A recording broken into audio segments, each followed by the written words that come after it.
We don't know if that's the Fantastic Four. Yeah, it just has a four. Has a four. It could be Doctor Four Doom. Horsemen. It could be Ric Flair and no. Yeah, we're just gonna start this shit live. The only time I caught the Holy Ghost was when I was in church drinking. Like they're two dumb dudes. Welcome to the latest episode of Sarat and Chris's Movie Therapy Podcast. Oh, you got a big open space so you can put whatever, like your ad here. No, I'm just saying that this shirt is a 3XL. I'm getting down there, but I still prefer 4. I don't know. Sometimes 5.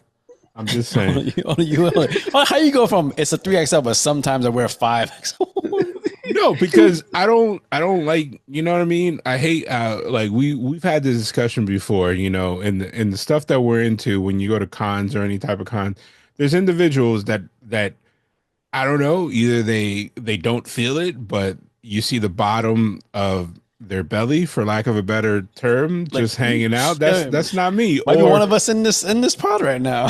And I don't like I don't like tight shirts. Like, you know what I mean? You know how people are like, oh, it fits, and it's like, does it fit?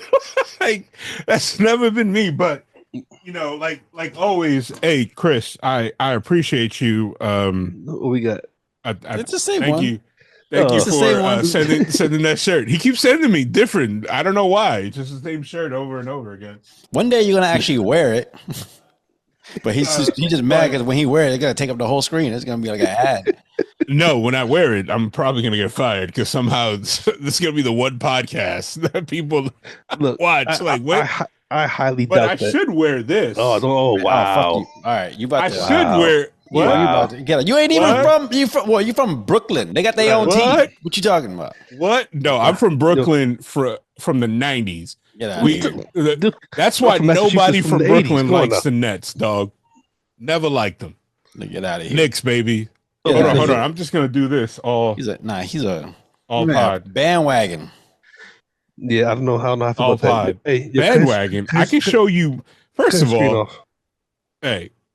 all, I got dirty as shit. You were not a fan like that. No, you're not. I know. I am a fan. You guys, where's your Jeremy Lin jersey? This is the best side you. You know what? I do have Jeremy Lin shoes. You want me to pull them out? I do have the Linsanity shoes. Listen, he messing. Okay, you see, I rep more Asian NBA players than Makazi knows. He's like Jeremy Lin. That's all he has. Get out of here. He don't. I got that Yao Ming. I got a Yao Ming life size. It looks life size because I'm small, but you know. Yeah, I was about to say it's not really life size. Oh man, it's just regular height. With that being said, welcome to the latest episode of Sarat and Chris's Movie Therapy Podcast. It's your boy Sarat, aka Makazi. It's your boy Marcos, aka At the Sunset Kid. How's everybody doing out there? Screwing it up. It's your boy Chris, aka Red Fort Delta. How's everybody doing out there? That's the way it goes. Because you got a little crust in your eyes. I know you just woke up. So that's oh yeah, shit. For real. Whatever. I mean, you know, because so this week is something special because like we just had a movie debut in theaters and we were there opening weekend. I can't remember the last time I really went to a movie opening weekend. I usually go maybe like, you know, the week after or, you know, a weekend after, but you know, hitting it opening weekend, like who wants to announce the movie that we saw this week? Sure. I could say we saw the Thunderbolts asterisk, aka the new Avengers. If you guys have seen it, they were in a weird Chris don't have internet, situation. So you gotta explain to Chris what. So what happened is yesterday Marvel released on their YouTube video a picture of Bucky, the actor that plays him, Sebastian Stan, going to like different bus stops and changing the poster to say New Avengers. So for those of you that have not seen the movie, at the end they're discussing the name and then they basically say, oh, so we're basically the New Avengers because what's it called? Julia Louis-Dreyfus' character calls them the New Avengers at the end of the movie. Yeah. So that was a big reveal. It's kind of bold of them for people that haven't seen the movie, and they're like, if you go on Fandango and even the movie theaters, it says Thunderbolts / New Avengers now. Really? So yeah, it's weird. Chris, what do you think of that? Do you think it's a smart choice to essentially change the name of a movie after the first week? And you're spoiling it. right? I still call it I still let it be Thunderbolts and keep it the Yeah. way it was, like AKA the new Avengers, just because of since we're talking about the movie, Alexi's character and the dad, how he's like trying to make it like some big team thing because he misses it. So Mhm. like let that be his running joke. You know what I'm Yeah. saying? Yeah. In my opinion. No, see, I don't mind the name change. One, because it gets people interested. They're like, hey, what's going on right now? All of a sudden they change his name to move to the new Avengers. Secondly, I don't think it spoils much about the movie as far as Mhm. story and anything. It's kind of a side joke in the movie, and then it Yep. happens at the end. But there's no ramifications on the movie based off of whether they're called the new Avengers or not. Now, um, dialing it back a second, uh, talking about the new watching the movie on release date, I had to switch up. I went to my third tier movie theater. I have a movie theater that's like the nicer one that's close to my house. I had to go to like I a just want different to have movie hot theater. dogs. No. It's just like it's the seating. Like it's like I don't know how your theater is. We have Cinemark here, which is they offer like you know how some theaters have like stadium seating. Hmm. It keeps the bottom level like regular price, and then they have a second reserve tier, which is you're on the balcony and it's kind of like limited, Yep. and the seats are wider and like less people around there. But that shit was sold out, so I had to go to this company called Warehouse Theaters, which I think it came from Boston. Hold on, no, Um, don't give us that bootleg ass theater chain. no, it's actually decent. All the seats are premium, but it's like the standard front to back row. There's no like elevated tier or anything like that, and it was pretty cool. Chris, you ever You know, been to a theater that had two different like seatings? I ain't never. no, like an opera style. Yeah. Nah, I mean you got the little front section where you sit at a screen like this, and then Then, everything yeah, else then the is back is stadium style. yeah. Well, so there's three companies out here. There's Warehouse that's actually pretty decent. I don't like them because their concession sucks. They have like Yeah, a I do. I had to do the hot dogs. I told you. I no. told you. It sucks. It sucks. It's a combination of a couple of things. They have like the Warehouse company. If you go to other East Coast, like it's the one in Baltimore is smaller than the other ones. Mhm. There's a bar like a beer garden attached to it. Okay. That it's not like an outdoor. It's like 100 and some odd taps that you could buy a thing. Like they want you to. It's an experience Yeah. and then the concession stand is like two registers, and then there's three women's bathroom, and then one men's room that's always like wet for no reason. Like you walk in and you're like, oh man, like why why am I in a puddle right now? Why does this affect your viewing? Like, why is this the shitty one for you? Because it and You don't also have your it's flavors. no, it's I'm telling it's you, that's it's what it Only is. got the only got one parking the size hot dog. parking situation there is not always the The best. glizz Like is too thick. I can't eat them in no, one no, shot. no, He's like, where's the football? it's the parking situation. The parking situation, like the lot is like the garage is not right next to it. It's like Oh, so like you had to gotta, walk? gotta walk a little bit, and then the on street parking is weird because it's Yeah. also like a bunch of businesses connected there. It's not like your mall standard parking. It's kind of like I don't know, like a town square type parking. Yeah. Where there's like so many. There's a lot more businesses than there is parking available. Yep. So it's one of All those right. things. It's like super tight. All right. So it's Thunderbolts, New Avengers. Okay. Off rip. Did you guys like the movie? I did. Yes. Come on, you got to give me more than that. You fucking Okay. soft-spoken Okay, so motherfucker. I liked it. Yes, I liked yes, it no, yes, I did. because I liked it because it did something different. You didn't have this cloud threat from above. They dealt with mental health Hold on. and all. Go ahead. Really? From above? He Well, was on meth. He was high. I know. well, I'm not talking about. I'm talking Hey, about he's the above. fact. He's literally above Exactly. everyone, just I- raining no, but shadows like- on everyone. Like okay, so the It was a running big ass theme, black cloud, bro. the running theme in Marvel movies is it's not a singular villain. You know what I mean? It's What do you usually an army attacking. You know what I mean? It's no 1v1. It's like it's an army. We got to stop. We got to save a bunch of people. It was like the entire team focused on one guy, which I liked, and the guy wasn't a villain. It was like honestly, the whole thing was a therapy session. If you think about it, everybody had Speaking of mental therapy. issues. This guy. I We haven't done had that a in a long day. minute. I had a long day yesterday. Okay, Hey. I just got home. He grew And 2 inches, so it was a long I'm- day. He said, "Wait a minute, I'm listening to y'all, but this is my there liquid ain't even therapy. nothing, there ain't nothing left in there. Like I'm I not trying liked to fucking it. get drunk. That ain't even enough to get nothing. First of all, not everybody drinks to get drunk. Yeah. So What you yeah, mean? Chris. I don't drink to get drunk. First of all, I drink to be normal. and I see your white girl Air Force Ones in the background. Oh, Yeah, I see them. I said, all right, so okay, so as far as Marvel movies, where do you guys place Thunderbolts? Well, hold on, before you go into that, Chris, what did you like about the movie? The deeper meaning from the villain. You know what I'm saying? Just here I go with that. Know what I'm saying? I gotta stop this shit. You know what I'm saying? no. It's I get it. We were just messing with you. The No, deeper meaning. It's part of the lingo because as I listen to some of the videos, everything I say, you know what I'm saying that because I gotta stop it. And I just said it back to back. Know what I'm saying? Know what I'm saying? Know what I Oh mean? man. Know what I mean? God. Yeah. But yeah, I did like it just because of the villain, even though he was created, his energy came from his trauma, Yeah. you know, Yeah. and which is like a lot of them. They even one of my favorite parts of the movie is when Yelena I think is talking to her dad. Mhm. And she's going through her whole drinking cycle of life, and I'm like, shit, I know how that feels. Yeah. You know what I'm saying? But Yeah. there I go.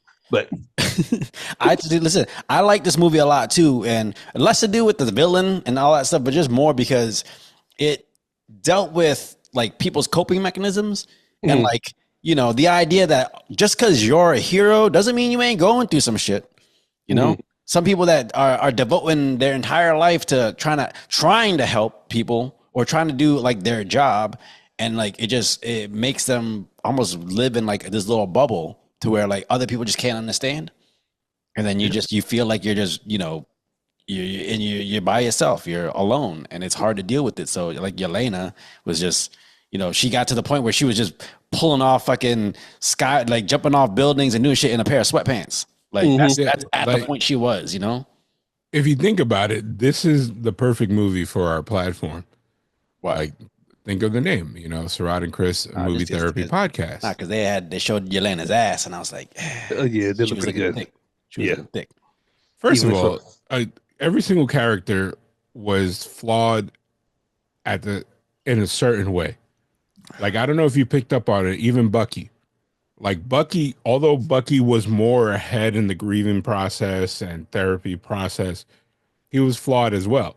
Yeah. Like he was so focused on attacking this in a military way that he didn't care about anybody else. You know what I mean? It wasn't until he took a second and realized he was wrong that then he started trusting the Thunderbolts.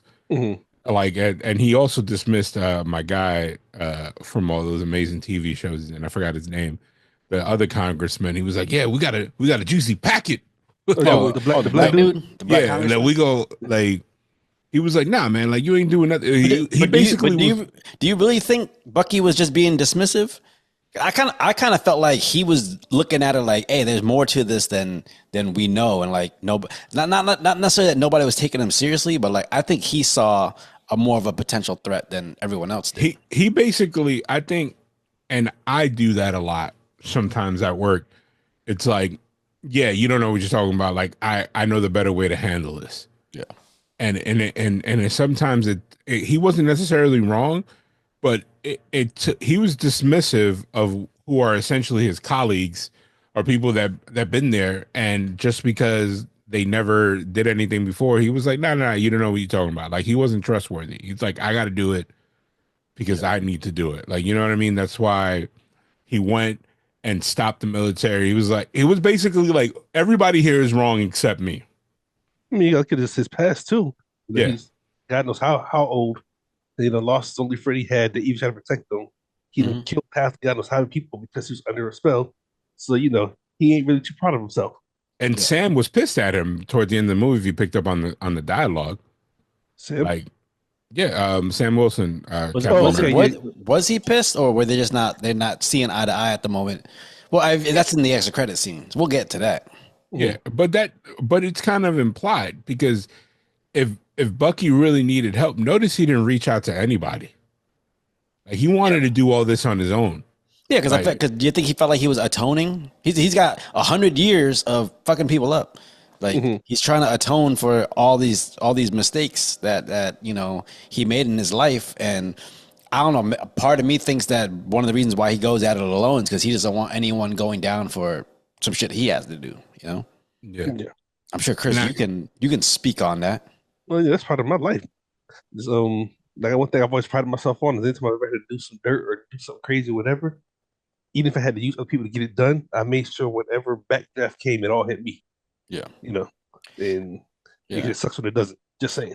All right. Well, okay. So where do y'all put Thunderbolts / New Avengers in the pantheon of Marvel movies? Like, do you put it on the top tier end, the lower end? Like, especially with the recent ones that came out, like say from Shang-Chi on, like where do you put this movie?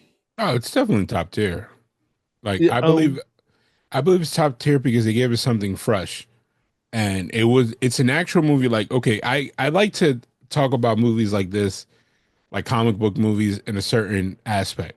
Like, I think of it, and it's gonna sound funny. Like, can my wife sit through this and be like, "Oh, I get it"? And based on your watching, wife dumb? I'm gonna clip No. that. I'm gonna show your wife later.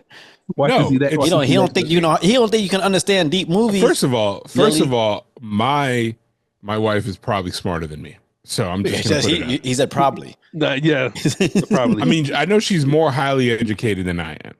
So, no, it's in terms of interest level. Like, she's not into comics or Marvel stuff like that. The only reason she's seen any Marvel movies is because of me. Through the pandemic, we watched the entire slate from the first Iron Man to Avengers Endgame. And she was like, that's cool. She hasn't wanted to watch anything since, and she declined to watch this one. But the subject matter is more character driven than a lot of the Marvel movies that we've seen, which just relies on power. Like, yes, you still had that, but this is more of a movie that if somebody that's never seen the other Avengers, although they might be a little bit lost, they'll be able to watch it because it's a character driven movie. This one, That's why I think it's top tier. It's more palatable. Like the last movies, let's think about this for a minute. Out of all the Marvel movies before, I guess this new phase, as you want to call it, it's like 11 movies, right? Something like that. Which one had an emotional attachment to you besides, not Endgame? Guardians 3, when Guardians 3 was dope. That one was, but I think when I still consider it part of that phase. Oh, you mean Infinity War when Thanos snapped everyone? When he destroys half the world and he actually does it, like I told you, everybody moved had their head down, leaving to watch. That's the only one, in my opinion, of those Marvel movies that had an emotional effect on people. Yeah, this one I felt had one not as deep but close enough to it. Yeah. In my opinion. I see. Well, Marcos, I'm gonna disagree with you in a sense that, like, I actually don't think this movie is as palatable as other Marvel movies. I think a lot of the other Marvel movies go on the surface level. It's kind of a lot more funnier, a lot more action packed. The action in this one was good, not the best, good, but I think that was done on purpose. And I think with the other movies, they do all that stuff because, again, you're not going to delve too deep into it. So they got all this, for lack of a better term, candy on the surface so that your eyes can, get attached to that. Whereas this movie, you might go into it thinking that you're watching a superhero movie, but it's fucking deep. So you might sit there and be like, "No, but hey, man, I don't know if I want to. I don't know what am I fucking watching right now." I get that, but if you're a person that doesn't watch superhero comic book movies, like my wife, in case in point, like unless I really want her to watch it, this is a movie that I can. What's a superhero movie that you really wanted her to watch, but then she watch it and look at you like, "Motherfucker, what you make me watch?" So she didn't care for. What's it called? Shit. She wasn't a big fan of the first couple of Spider-Man movies. Like the new ones? Yes. Tom Holland? She didn't like it because she was hung up on like where's Tobey Maguire? But then the third one, when Tobey was in, she was like, "Oh, okay, now I know these guys." Like, you know what I mean? And maybe your wife isn't that smart. Whatever. she's fucking smart. Don't ever say that again. I love my wife. Like, No, why this be the only episode she watches? Like, oh, this is how it goes. You talking about me? no. It's one of those situations where I when certain things don't get her interest. Like I know there's the obvious movies that she likes. She liked Black Widow, anything with a female lead. She liked the second Captain America because it was a period piece, and she liked all that. Like, Hold up. Second I'm Captain sorry, the America first was not Captain a. America, the first. Okay. Excuse me, the I'm first. about to say, second Captain America happened in DC.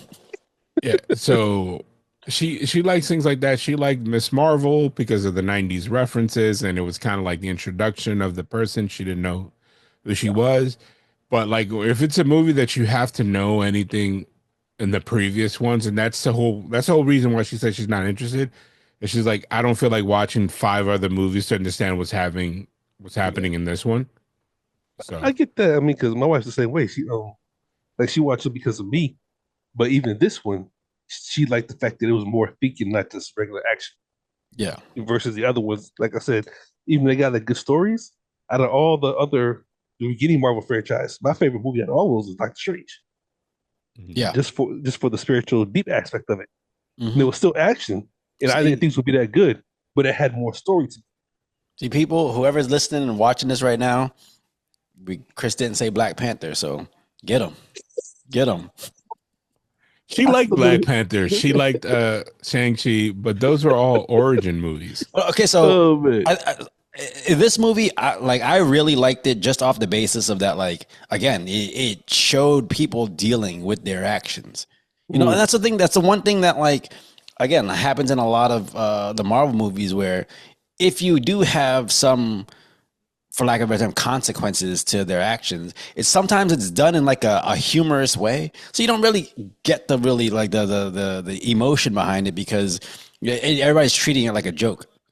And in this one, it felt like, you know, especially you get Yelena breaking down about how she just feels alone and she just lost her sister and, you know, her whole family's telling Alexa, like, hey, where were you? For a year. You didn't even reach out. Like, that shit made me just, like, it just makes you sit there and go, like, man, like, heroes go through shit.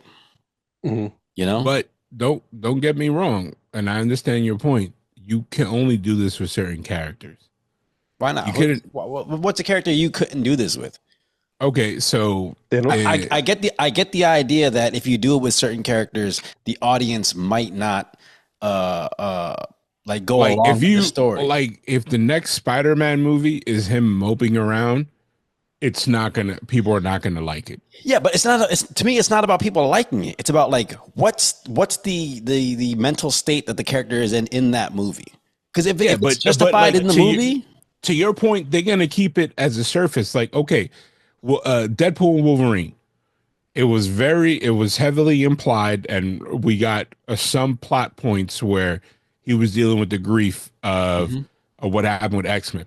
But the whole movie was not about that. The whole movie that's it's funny because my wife always talks about that. She dissects Marvel movies. There's always 3 different occurring plots at the same time. There's the overarching plot. There's a plot of the person that we follow, and then there's always a side plot. And if you think about it, Wolverine's grief was a side plot that just came together with the overarching plot.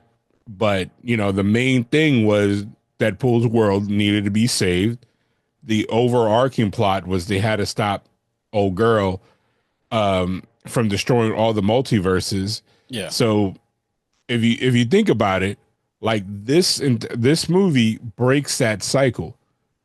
The major plot is everybody dealing with their trauma. Like I thought when I initially first watched it, like watching the first half of the movie, I was like, oh, so this is going to be her personal growth is going to be her trauma. No, everybody had trauma that they had to deal with, that they were interconnecting. So the main plot point was trauma and how you could deal with it, and basically you're not alone. Like if you think about it, like even the villain itself had to do with trauma. It wasn't like he was trying to take over the earth. It was like even that whole thing, like when she shut him down, when Val shut him down. That's when he got mad.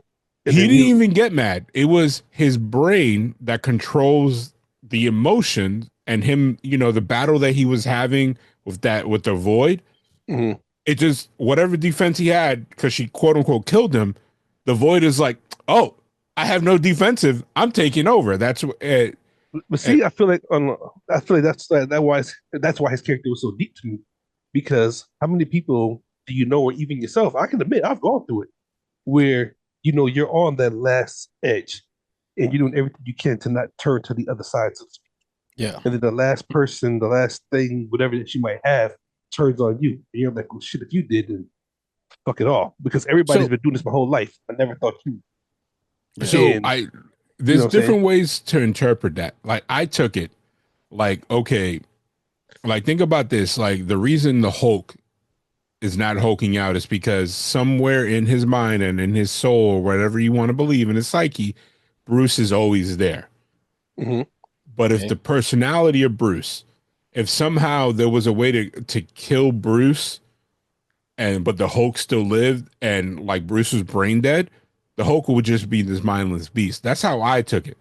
I took it like the guy was struggling and he wasn't at a point where he lets go. I think he was still on the upswing, and Val shutting she essentially killed his brain. Hmm. That let his logical part of his mind stop fighting, and his emotions completely took over. And the overarching emotion, like from the dialogue that I remember from him, he was talking about that the Void is always there, but he himself, Bob, always fights it. Like, you know what I mean? Yeah, like Mhm. someone who's always struggling, and like they're working hard to keep themselves together amidst all this inner turmoil that they have going on. I mean, let's go to the part where he's in the upstairs attic. I Yeah. think that's him fighting him, because when she walks in and finds him, and all the commotions going on under him, he says, "Don't worry, they'll be done soon." But the switch was on. It's kind of like think about. I'm trying to remember. There was an anime. Oh, do Yeah, you guys ever watch Jujutsu Kaisen? I know of it, and I So know I've watched basically, some of it's it. like it's two psyches in the person's body. So when the one psyche gives up, the other one is like, I'm in control. Although Mhm. the other psyche is there, but because that psyche gave up power briefly, the other personality is now the dominant. So I think that's what happened when she quote unquote killed him. Bob stopped existing mentally for a second. Yeah. And then when they both came to and he was revived, Bob was no longer in control. He's like, shit, whatever mental block he had to stop himself from going to that dark place was gone. See, And and so, that's what I'm saying. This like, yeah, I do agree with you on that. Like, Bob was like, okay, he's tapped out, and I think he tapped out because he was tired of trying to tap in. I So think I think he was tapped out because he died for a second, because she said that kill switch kills him, and I think his powers revived him, but his Mhm. powers revived his body, and Bob didn't take control, Listen, listen. and the I want Void to go. did. I want to go back to one thing that Marco said, which I vehemently. I don't know if that's saying the right word. You disagree? Yeah, Just say you I disagree. disagree. I disagree in the fact that you said, there's only some characters you can do these kind of stories with. I think you can do these kind of stories with every character, and I do think the audience, might not want to see that kind of movie, but I feel like every superhero should have movies like this told, because I don't want to just see Superman doing the saving shit. I Thank you like for seeing bringing him up. Superman. Thank you for bringing him up, because that's literally why the DCEU failed. No. It Because you didn't. had a No. It Superman didn't that was fail. DCU didn't fail. What happened is you had a bunch of people who just wanted to see Superman do Superman shit instead of trying to think and trying to say, but hey, what would Superman be like if he was in this moment, in this mindset?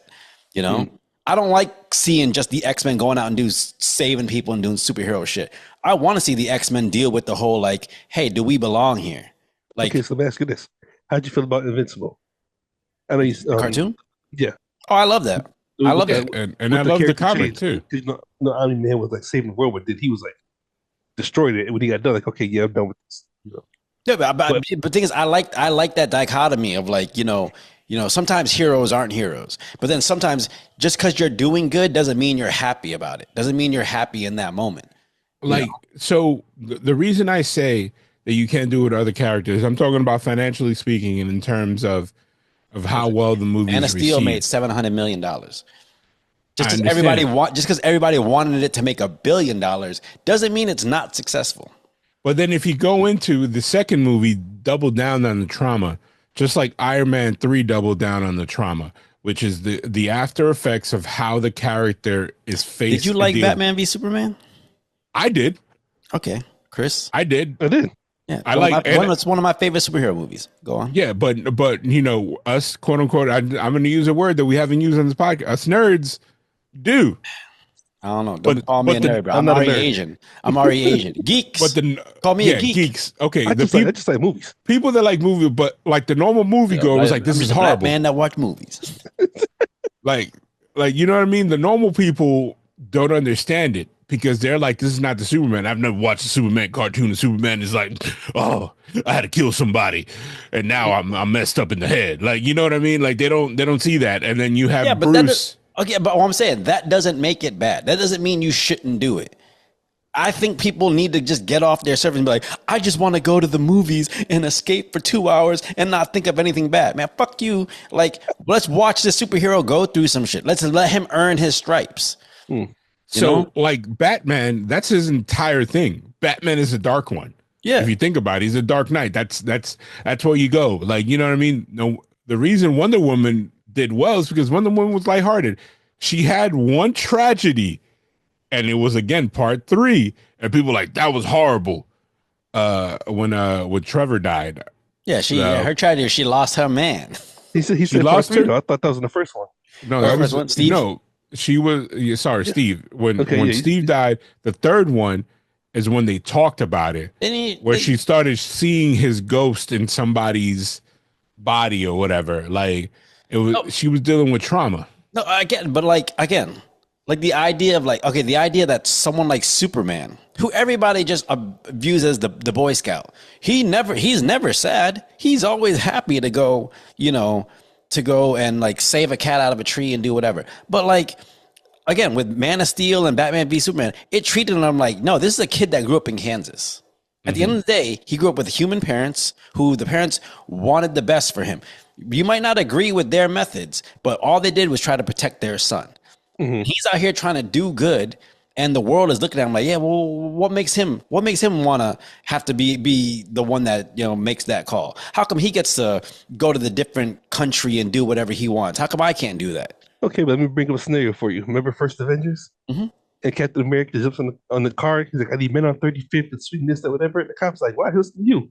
And then he whoops everybody's ass. Yeah. I mean, that's why you listen to them. They can do shit you can't. No, I get it. But imagine, like, one thing that Steve Rogers has always dealt with that a lot of people don't really like focus on is like he sat there and just watched everybody he knew die, and he swallowed it. He basically swallowed it. No. I get it. He kind of just said, okay, this is par for the course. But what if that shit affected him?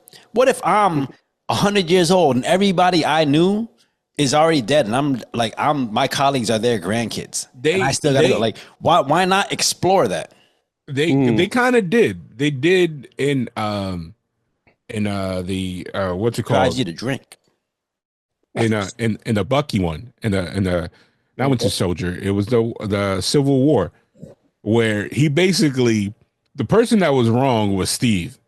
Everybody did Iron Man dirty. At the end, when Iron Man lifted up his mask and he was like, but you were my friend. And pretty much Steve was like, well, like he was wrong. Like, and then he kind of like, if it wasn't for Iron Man just being like, you know what?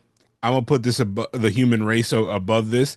But son, he basically was like, fuck the world. No, he was I don't think he was like, fuck the world. No, that was a quick change because even when she wanted him to attack people, he said, why? They're not a threat. Yeah. They didn't become a threat until she made them be a threat. Yeah. Yeah. All right. Okay. Let's get back to this movie. Okay. So in this movie, we're dealing with a bunch of quote unquote, not necessarily the villains, but people who are kind of like the side characters in all these other movies coming forth and becoming, the main team. if you think about it, none of these individuals were pure villains. Every single character is a person that was taken advantage of, and they're are a victim of their circumstances, whether they want to admit it or not.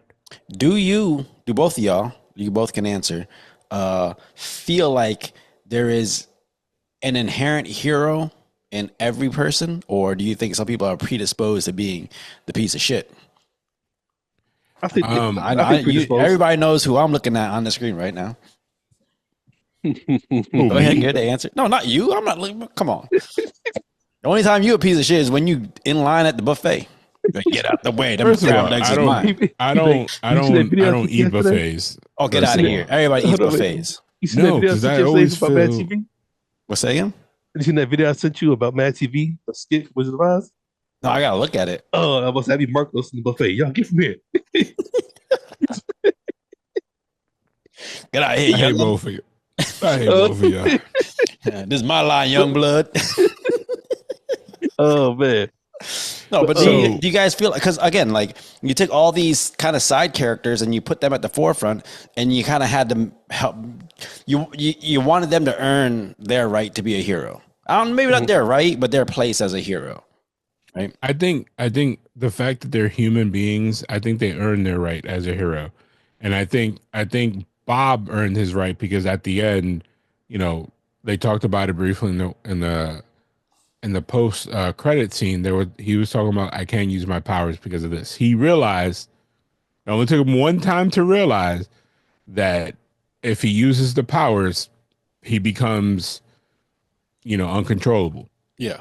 And I think I wasn't confused, but I know a lot of people were confused. They were like, "Oh, he's a bad guy," when he was kind of using his powers and he was acting like a little above.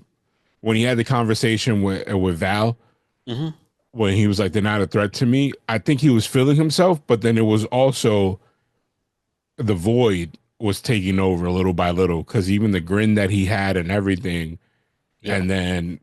Like that was a void in his ears. Like, oh, you don't need them.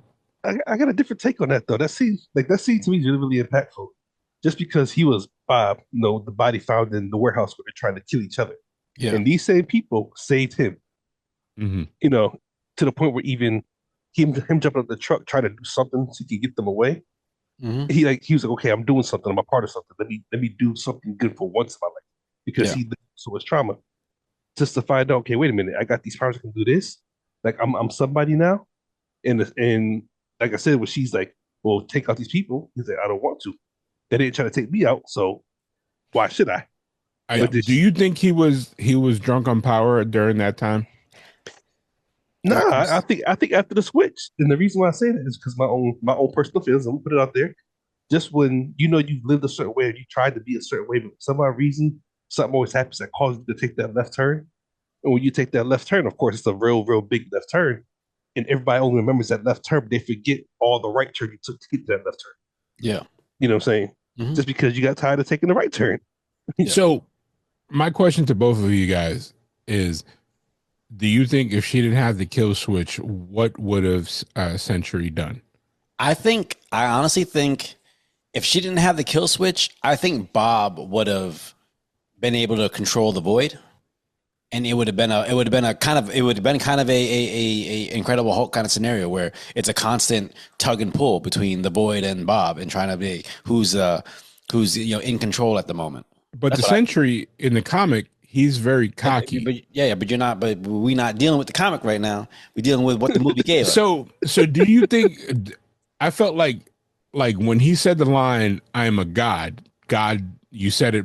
Like, I think he started getting drunk with power there. I think if the Thunderbolts didn't help him get back to him controlling the void, I think he was gonna end up being a narcissist, and he was gonna use his powers for bad there, because he liked it. He liked it a lot.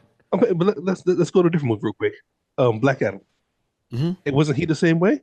Just a more, I want to say, softer storyline, because he became a villain to avenge his son and had to be coached into, you got these powers. Why be the villain? You know what I mean? Yeah. So I think what happened with Bob is like, okay, at that point it was kind of the because he was in a dark place. He was on meth, traveling the world, trying to find a place to find himself. And then you get taken in and you get all this stuff done to you. And finally you're at a point where you feel like you're in control of what you're doing. So maybe it was taken, maybe it was manifesting itself in a little bit of, a pretty negative way. But I think at that point, I think it would have got to a point where I think Bob would have recognized like, hey man, it's like whatever I'm doing right now isn't the right thing to be doing, and it's just, and it would have been a tug and pull.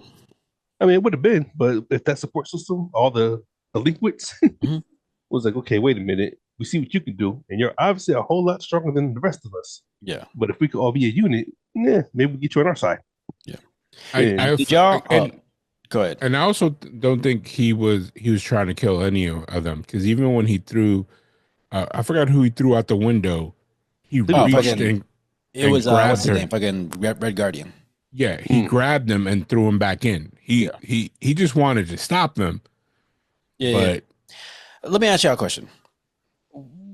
What'd y'all think about how they did Taskmaster? Because they just Taskmaster was from Black Widow, right? Black Widow, yeah. Where they had them all fighting, and then I mean, I like the fact that like it showed that like it kind of emphasized why they were all there to try to take each other out. But like in Black Widow, Black Taskmaster was a motherfucker. Hey, I watch what you do, then I can repeat it.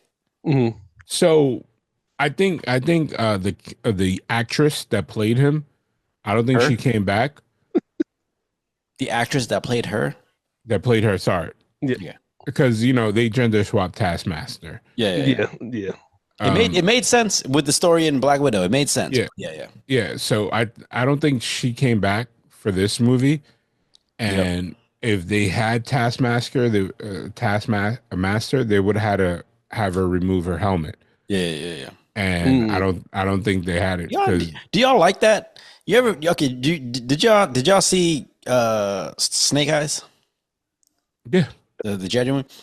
Okay, so once he puts on the mask or the helmet, that shit should stay on all the time. But this motherfucker kept pulling it off after every fight scene. Like, do you like when they? Yeah, I know, but do you like when they just take off the mask for no reason? Like, be like Dredd, keep the mask on the entire movie. Like, I mean, I get it's an acting thing. I'm putting all this time and effort into this movie. I want motherfuckers to see my face. I get that, but like, or else it could just be CGI. I think I think there was somebody under that suit that was a stuntman, and that's what. But I get no. I'm not saying that. I'm saying like, for some characters, like, just stay in the helmet the entire movie. Fucking Batman was 80% in the cowl.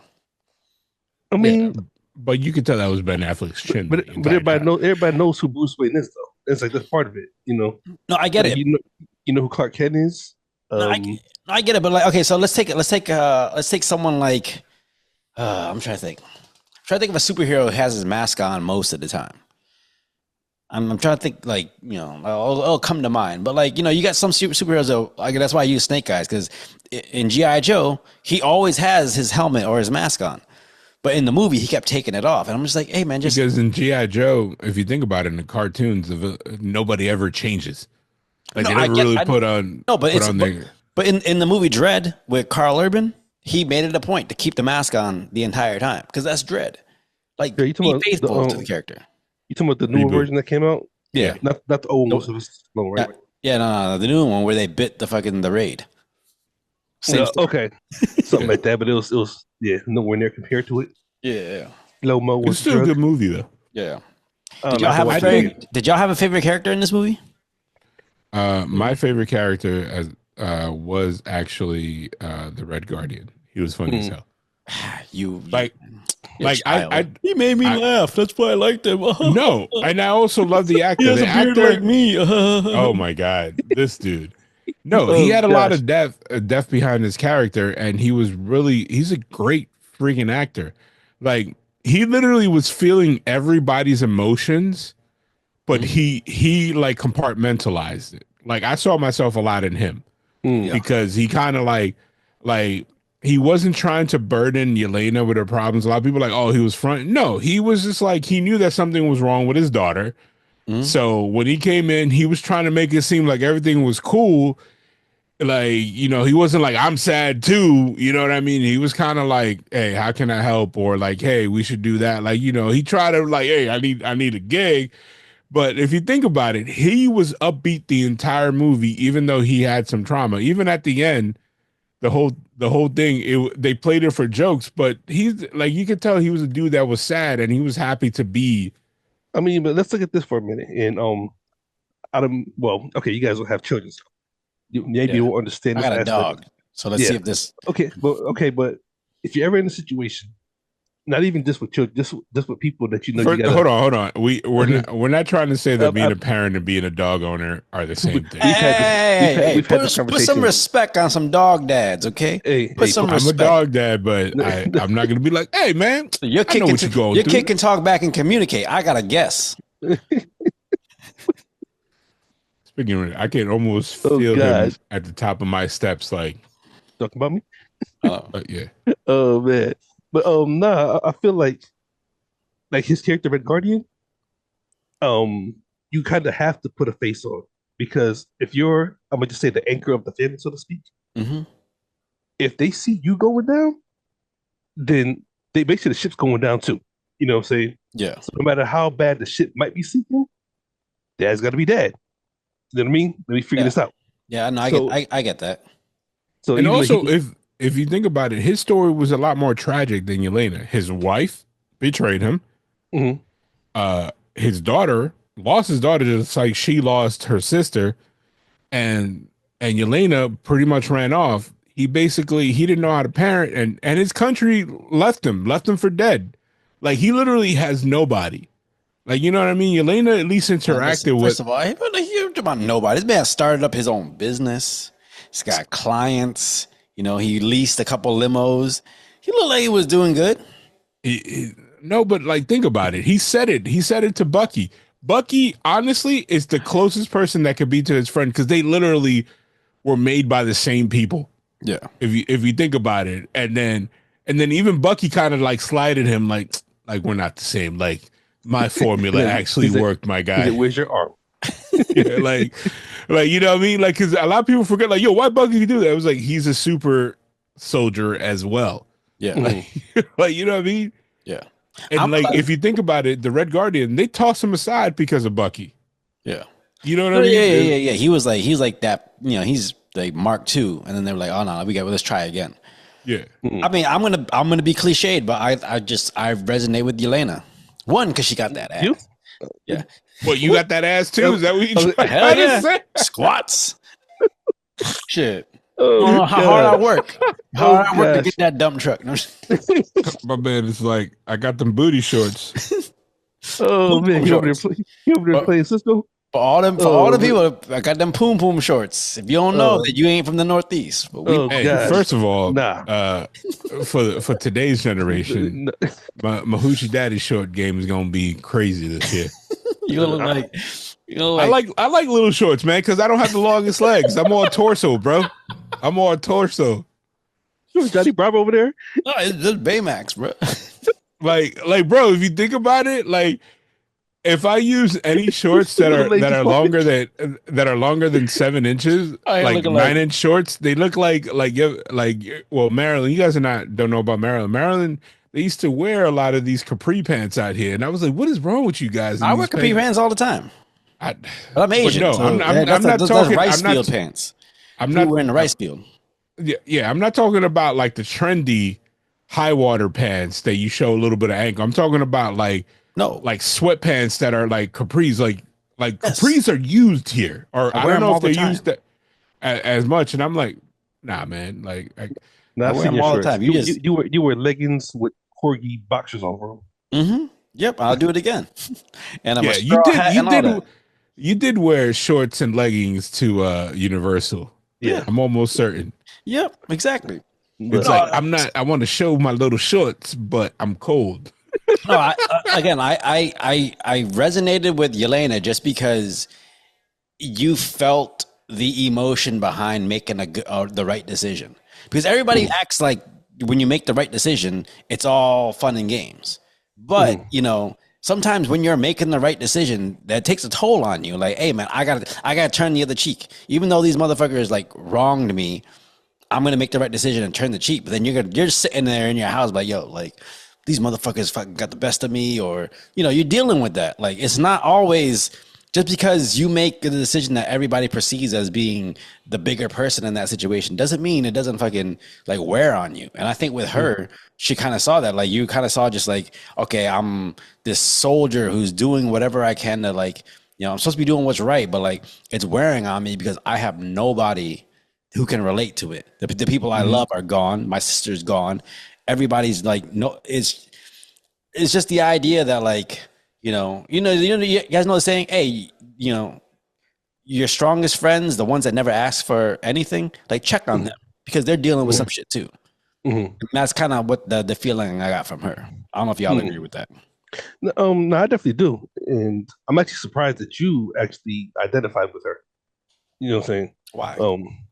Um, I'm sure we're the same height, so.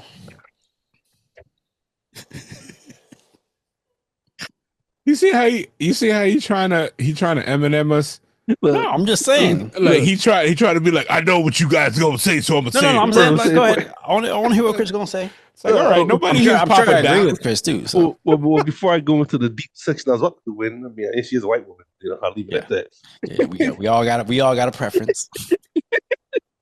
But, apparently, that's why we're all becoming so close. At least me as a third man of the group. It's like, wait a minute, this is why we're so like-minded. I don't know. Well, I wouldn't say that, but nah, just because. But you're not refuting it. Nah, I'm be cautious. Be cautious with words. But just because like her story is so I guess traumatic and tragic. That, and then being the assassin she was and everything else. Now I'm not saying that you don't got no tragedy, you know what I'm saying? But yeah, I ain't think you felt her that much. Okay, so here's why. I feel like for some people, they feel like if your tragedy or your trauma isn't perceived as the same level of trauma as someone else, then that means like whatever you went through isn't as bad. But for anyone out there, the worst thing in your life is the worst thing in your life. Now, somebody who's been through some shit might look at that and be like, hey, that's nothing. I done got raped by Oompa Loompas and, it's all this shit. What? But what I'm trying to say is like, for anyone, like the worst thing that happens in your life is the worst thing that happens in your life. And that's how it feels, Yeah. And if you think about it, Walker's trauma, that is the one that I think more mainstream people would agree with. He had lived his life in a way that he was idolized, that he was like, he's a veteran, he's a hero. But his biggest mistake was on blast publicly. And he lost everything. He lost everything. And not even that, he lost public favor. And that the fact that he's never dealt with a loss, which that's how I'm taking it, is what led him to like losing everything else in his life. Like, you know what I mean? If let's say like I'd say, for example, right? Like, let's say somebody that would have been more well-rounded, like let's say Bucky, while like if he was in a prominent role like that and then they caught him doing that, he would have been like, it's all good. I don't need y'all to love me. But he's always been the quarterback. He's always been the beloved guy. And then when nobody messes with him, his entire world caved in. Yeah. Like if you saw, like, even in his flashback, other people are like, oh, he's being a dick to his kid. Like, no, he was consumed by the fact that nobody liked him and that everything that was coming out about it was negative. Like, article. He was like, what? Like, can y'all? Are you both of you able to compartmentalize like that? Like, if he didn't do it effectively. No, but I'm asking you personally. Like, when shit goes down in your both your guys' life, are you guys able to just like, all right, like shove that to the side and take care of your other shit before you take care of that? Or do you ever feel that stuff like affecting your everyday? I think when it's something and this is gonna You sound trauma really eat? weird. When this guy, you're a piece of shit. Well, Anyway, actually, I couldn't laugh at that one. He actually has something he done it before. That's why I tried to hold my laugh. Wait, that's a real spot right there. Yeah, but no, go ahead. no, like when it comes to an issue that I feel is commonplace, that is a road that I traveled before. You know what I mean? Like that I'm like, okay, like, you know what I mean? If tomorrow, I don't know, if the economy tanks and the bank removes us from this house, which is not going to happen because, you know, we both have savings or whatever. Yeah, we've been But poor, like, so we ain't worried about like, you know, being poor is something, but like, I lived in a shelter before yeah, like, you know what I mean? as a Like, kid and an adult. yeah, it's like, but like my mom passing and my dad passing, I'd never been down that road. Yeah. And I was like, I didn't realize until after the fact that they were a big part of my mechanism. You know what I mean? Mhm. Like like when my last divorce, my only divorce. It's not like I have a string. my only divorce, like I compartmentalized, but a big reason why I was able to do that healthily is because I could just go to my mom's house and do stupid shit like take a nap. Like, you know what I mean? Hold on. Taking a nap ain't stupid shit. I don't know. But you know what I mean? Like I wake up and it's like, oh, I'll just sit there and like let her watch it. Like, you know what I mean? That was my comfort zone, being around my mom. Like I was like, cool, whatever happens, that's my ace. Yeah. You know what I mean? My mom, in my opinion, so my mom wasn't perfect by no means, but my mom is the only person in this world that loved me judgment free. Yeah, because No matter what. We judge the fuck out of you, bro. I know, but like, you know what I mean? Yo, like, I don't even know if Diddy's mom is alive, but I'm pretty sure Diddy's mom is like, that's my baby. Yeah. You know, no matter what he did, like Jeffrey Dahmer, you know what I mean? Like, whoever it is like, that's my baby. Yeah.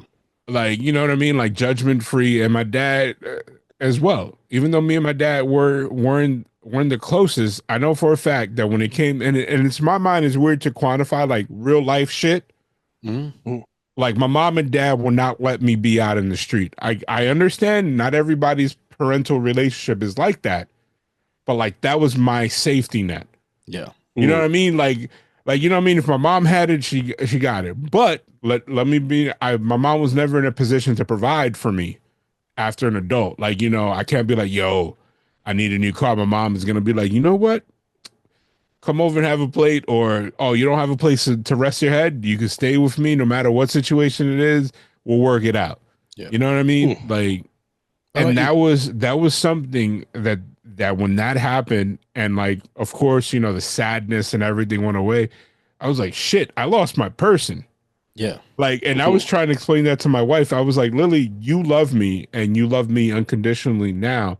But if something happened, there is a breaking point that you can stop loving. I'm not saying it's going to happen, but there is. Yeah. You know what I mean? Like, and it wasn't with your mom. Yeah. And that's how I felt. Like that fucked me up. Like, yeah, I did a lot of what I call trauma shopping, but I've said here like bought like Mega Man gloves and action figures and all that shit. Nope, he brought a 3D printer. No. That's actually me being me. He 3D printed his braids and everything. Yeah. Chris, what about you? Have you Chris, are you how are you with compartmentalization? I'm obviously I know because I talk to you all the time, but like, you know, at some point, you know, that shit that you shove in the back seeps forward. Like, oh yeah, eventually it does. I think I'm pretty good at it. My life has taught me how to, I guess, master it, so to speak. So if I become vulnerable in front of somebody, if I let them see me cry, whatever, it's because I really, really trust that you can, for lack of better words, you can protect what I'm about to show you. Yeah. Because everybody's not worthy to see it for one. And two, everybody ain't gonna protect it. Have you ever had so I'm the last 5 years of my life I've been fortunate enough to do therapy and all this stuff. So I know I'm at a point that I know if something becomes too much, I have somebody to talk to professionally. But I've gotten too well of compartmentalizing it that sometimes I get a wave of emotion, like positive. Like it's funny because like my family has only seen me like cry, cry. Like I'm talking about like shit. Like once it's out, like god damn it, the faucet is it was two celebrations and both of them had to do with my nephews. Yep. And it was like it was small things like so my sister threw a graduation party because my oldest nephew graduated the same year that my youngest nephew graduated high school, right? Okay. Sorry, they graduated two different tiers of school at the same time.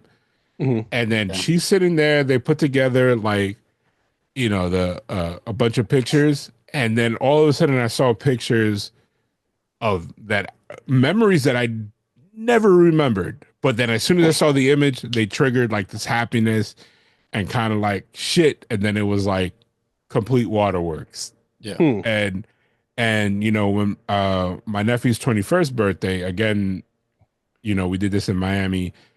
We were on a boat. They had a thing, and I saw pictures of people that weren't there, like my oldest brother, my middle brother, and then like pictures of them of like pictures that I'd never seen, me holding all three of the boys, like you know what I mean, like they're all different ages, like pictures that I don't have but my sister had. I was like, oh man, like I remember that day. And it's like people are like, yo, you okay? And I'm like, no, like I have some joy that I didn't know what to do with it. How does this pertain to the question you're about to ask Chris? Because I'm so curious about the question you're about to ask Chris. No, I asked him like, have you had emotions seep through when you didn't expect it? Oh. When you compartmentalize. And that my thing is sometimes I can't sometimes I'm so chill about being happy about shit that when it really touches me, like it touches my heart, I'm like, fuck, like here I go. Like slapped it a couple times. Yeah. I guess me knowing my best self, I guess because I can I can't say shit. Compartmentalize. Shit. Compartmentalize. I got you. I got you. For a second. Compartmentalize. There you go. Gotta take them pig feet out your mouth. Yeah, something, man. No, I had no pork today. No, I did. Pork this morning. Okay. But, I guess because I've gotten so good with it between the way I grew up, and then even being in the military and on the front lines, and I think the military helped me learn how to master best because you don't got time to cry. Like when you lose somebody to KCB, but we still being shot at. Shit, I'll cry about it later. You know what I'm saying? Yeah. Let me save the rest of us. And then by that time, your mind never had time to let the death of somebody else process with you because you had to skip over it so quickly. That's the funny part. Like when it comes to bad shit, like trauma, yeah, I could push that down. But when it's the happy shit, like I cried like a baby when I saw my wife. Like you know what I mean? When she was walking down the aisle. Ironically, I didn't cry the first time I got married. It was kind of like, all right, cool. Like, but see, that's actually fun. Well, that's not funny. But I mean, like for me, one thing that I know my siblings used to get on me about is like I hated compliments. Like if I do something, excuse me, my sister Linda, she just always knew what to say or how to say it. And then I guess I don't know if I do like a certain face or whatever. She said, "Oh, there goes a teddy bear." Like, get the fuck away from me. You know what I'm saying? Yeah. But it's like no, like you don't get to see that side. So I don't know. That's actually. So how do you deal with trauma, sir? Do you compartmentalize at all? He goes back to Publix to buy more noodles. Yeah, exactly. I just He's go. like, what? He's like, bro, like if you ever see me and I've gained 5 or 6 pounds, just know I'm dealing with some trauma. You're a trauma eater.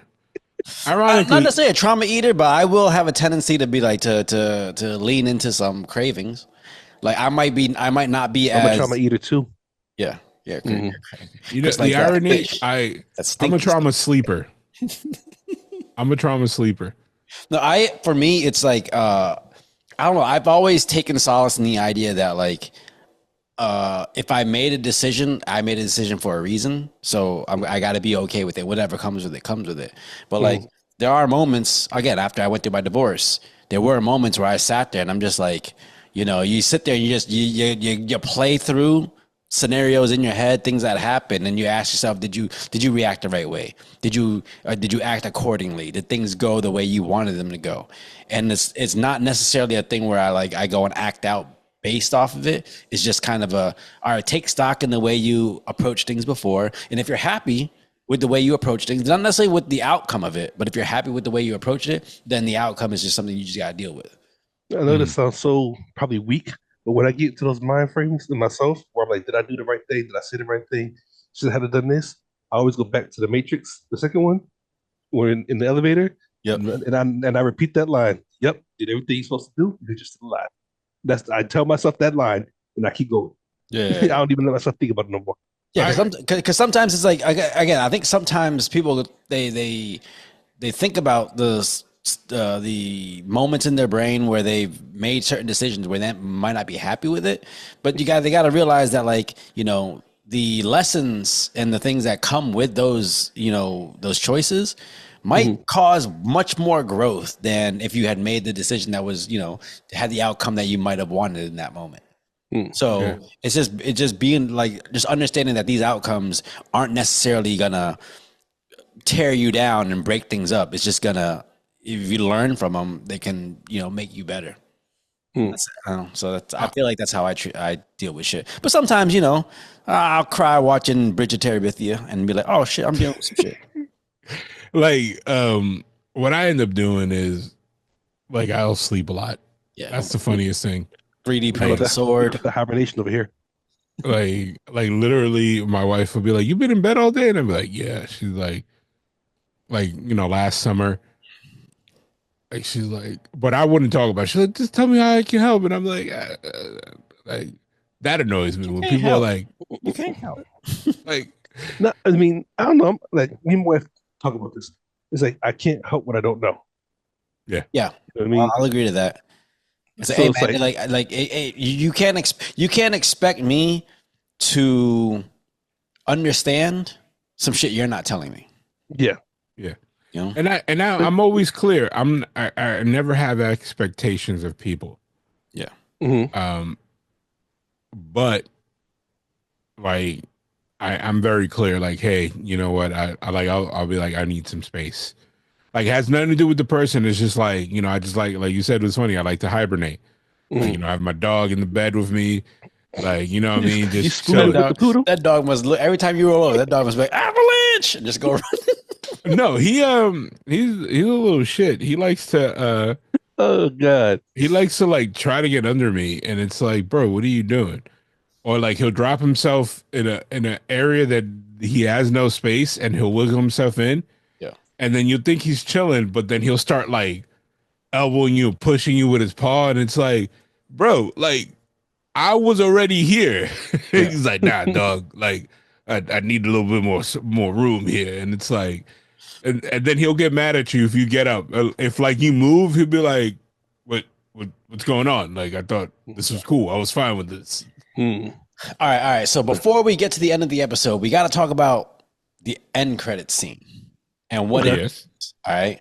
So in the end credit scene, you see the new Avengers sitting in what's presumably New Avengers Tower, and they're talking about how they're having issues with Sam Wilson, because he's putting together his own Avengers team, and they might not be seeing eye to eye. Then all of a sudden there's a warning that goes off about an intergalactic disturbance, and they look up, and there's a spaceship that comes through, and that spaceship turns, and you see the four. What do y'all think of that? And what do you guys think is coming? So I did a little bit of digging. That is the opening scene of Avengers Doomsday. That's how the movie's going to open up. Kind of like when we got the credit scene where Tony Stark is floating in space, and then at the beginning of Endgame, he comes back. Like, they had a stinger. I think it was Spider-Man 2, or something like, or the first movie that was right after the blip. Yep. That he No Way Home. So No Way Home. Yep. Yeah. So I think this one, like, it's cool because it's you can tell they jumped, or they said 18 months or something like that, and everybody looks a little bit different. Like, the women have longer hair. I don't know if you noticed that. and everybody's rocking their suits, and it kind of confirms one thing for those of you. If I'm gonna say spoiler alert now, if you guys want to pause or stop the episode here, um, that the Fantastic Four movie ends with them having to escape their universe because it's probably destroyed. Yeah. So Okay. See, so I totally I didn't know digging. So that'll tell you something. I just thought honestly I was actually mad about it because when I saw the aircraft turn and see the four, it said to me my mind went to Fantastic Four, and I'm like, we already know the movie's coming out. We just saw the preview before this movie started, so it's like, see, you did some digging, so you know something different. But what do you think it means? Like, okay, again, let's look at that scenario. You saw the trailer for our Fantastic Four movie that's coming out. And then you see the end credit here where all of a sudden it's entering their atmosphere. What does that say to you as someone who doesn't go digging on the internet? I honestly thought there was because they get their powers because they go to space in Fantastic Four. Yep. So the fact that they're coming back, because obviously I don't know the history of the Fantastic Four. Like I told you, the first 16 movies they did sucked ass. So maybe we'll see what the Listen, you will not. We ain't not doing no Jessica Alba, slander here. Look, I will slander. Chris Evans had to be a whole. Oh, get out of here! He said he will slander. So what I'm thinking is, so what I'm thinking is, like, this is them coming back into the Earth's atmosphere. No, they do whatever they want. That's what I thought. Let him finish. That's what I thought. Let the man cook.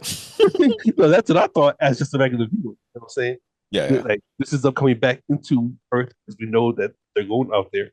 Yeah. With their power, so the new Avengers can sense that something's different about this shit. Yeah. So they're going to be a threat to the Avengers, so to speak. Yeah. Versus coming as superheroes. That's what I took from it. So as okay, so someone from my point of view, as someone who maybe like who's watching this, who follows all the MCU stuff, but isn't going digging into like the nitty gritty of like what might be coming spoiler wise online. The way I see it is, okay, I see the trailer for Fantastic Four, and it clearly looks like a specific type of universe. Feels real retro, feel real 80s, 60s, whatever. It feels old.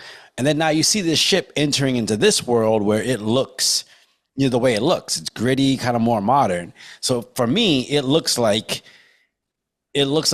Fantastic Four are entering into this universe where these Avengers are. So presumably from what I'm looking at, I'm like, oh, something's going to happen in the Fantastic Four movie that causes them to have to enter into this universe. And I don't know what that is. I can watch the trailer and see that Galactus is going to be there and Silver Surfer. So I can only assume what's going to happen. But that's my assumption, is that like something's going to happen in the Fantastic Four movie that causes them to have to, enter into the main MCU. But here's something that you guys haven't considered. And this is just, I like to break these movies down. This is not something that's on the internet. We don't know if that's the Fantastic Four. Yeah, it just has a four. It could be Dr. Doom. Horseman. It could be Ric Flair and no. It could be Dr. Doom taking their ship, if you think about it. Yeah. We don't know. Yeah. We don't. Yeah. We'll have to wait and see. Well, anyways, all right. Final thoughts on Thunderbolts / New Avengers. I guess I'll go first. Don't let the void get the best of you. That's the best advice I got. Don't try to drink it away. Don't try to smoke it away. Shit, get some help, man. God damn it. I'm a firm believer. Get some help. That's I'm trying to give real advice here. Get some help. Don't let the void get you. Yeah. Marcos? Even in your darkest time, you might, whether you know it or not, you might have somebody there for you. Oh, wait, like your later did save him. Just say it. Your later did save him. You know what I mean? And if there is alone, there is one. Did y'all notice that like the relationship between Bob and Yelena was very similar to Black Widow and Incredible Hulk? Yeah. I think the way that like purpose. she was that anchor that kind of brought him back from the dark spots. Yeah, a lot of except this one, it made sense. You saw it play out instead of. Okay, see, now my brain went somewhere to some dumb shit because now I'm like, they didn't want, so he turned black.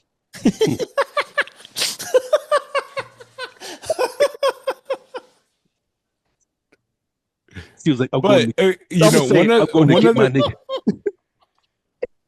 the one thing that I did like was how the void was done. It was cool. It was Oh yeah, for me, it's one of those.